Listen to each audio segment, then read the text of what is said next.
राम राम मंडळी, तुमचं नवीन व्लॉगमध्ये स्वागत आहे.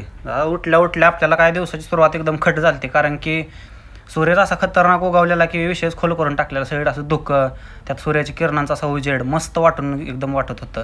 त्यामुळे काय विषय खोल झाला. त्या सकाळी उठल्या उठल्या आपल्या गावात आपल्या मुलांनी सगळ्या की आपलं जी दुर्गामाता दौंड आहे ती परंपरा ह्या वर्षीपासून चालू केली. असं बघून भारी वाटलं. जरा आपल्याला काय जाता जमलं नाही, कारण कुठं आपल्याला उशीर झाला होता जरा, आणि आपल्याला काय माहीत पण नव्हतं नक्की काय विषय होता. त्यामुळं आपल्याला जायला काय जमलं नाही. करतात ते एक नंबर करते ती पोरं. नंतर ना काय आपल्या आता घरातलं गट उठवायचं होतं, त्यामुळं काय तयारी चालूच होती सगळ्यांची. आपल्याला काही एक उठवून चालत नाही, 4-5 गट उठवायला लागतात आपल्या घरातल्या सगळ्या. मग काय पहिला नानांचा गट उठवून घेतला, पड दिसणं. मग तुम्ही पण बघा आता.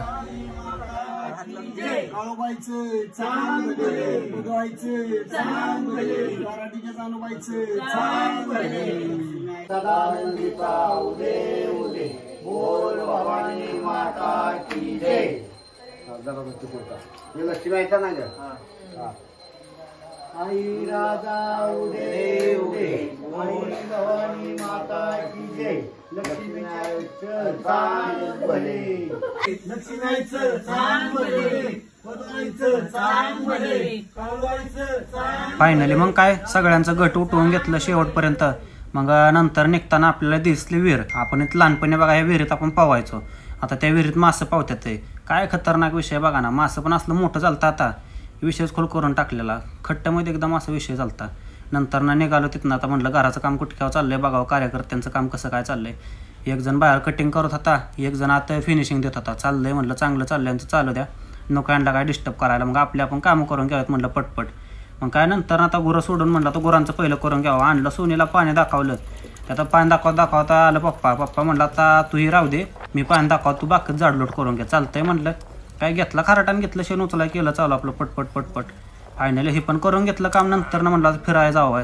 कसं आहे गावाकडे पण फिरायला नाही जाणं म्हणजे काय ते बरोबर वाटत नाही. म्हटलं शेतपावली करायला जावं. काय निघालेलं खालच्या फाट्याकडं तिकडं. त्यात गेल्या असं कळलं की जिजेनं पिल्लं इकडंच आणले ते कुत्र्याचे. हो, नंतर ना म्हटलं आता काय त्यांच्याबरोबर खेळावं जरा. त्यात आमच्याकडं काय येतच नव्हते हो लवकर. शंभू शेट आलं त्यांच्याबरोबर फिरायला, कारण रोजचं मालक त्यांचं तीच हो. आपण काय कधीतरी, त्यामुळे आपल्याला काय भाव देत नाहीत ते. चांगलं आहे म्हणलं खेळा म्हणलं त्यांच्याबरोबर. मग नंतर ना शंभू शेट गेल्यावर मग आमच्याकडंच घेऊ. मग काय त्यांना चला म्हणलं लांबनं फिरवून आणतो तुम्हाला. मग गेलो त्यांना फार्मात घेऊन. तर फार्माचा विषय असा आहे की आपलं बघा ऊस संशोधन केंद्र आहे सगळ्यात मोठं, त्यामुळे फार्मा म्हणतो आपण यांना. जुनं आता नाव पडलं आहे. हे आपल्या अख्ख्या देशातलं बघा 2 नंबरचं ऊस संशोधन केंद्र आहे बघा इथं. तर प्रत्येक प्रकारच्या जाती ऊसाच्या तयार केल्या जातात त्यामुळं काय इथं विषयच हार्ड आहे. इथं पाडेगावकरांचा विषय म्हणजे काय खोल असतो. नंतर ना काय म्हणतात आहे तुम्हाला जुनी पद्धत दाखवावी पाण्याच्या पाटाची कशी काय असते ती. हे बघा इकडे पाणी काय 24 तास चालत असतं. आपल्याला पाण्याचे काय कमी नाही बघा. हे फार्मानं बघा मी लहान असताना झाडं लावले नारळाच्या. आता काय दिसतं ते खट्टमध्ये एकदम विषय हार्ड कशी काय बघा तुम्ही बाई. तर तुम्हाला ही पाटाची पद्धत दाखवतो बघा चला. हे बघा सिमेंटचं असं चेंबर बनवायला जायचं पहिलं. म्हणजे एका चेंबरमध्ये पाणी गेले की एकदम 3-4 पाटाला ॲट अ टाईम 1 टाईम पाणी जाऊन जायचं सगळीकडे बघा.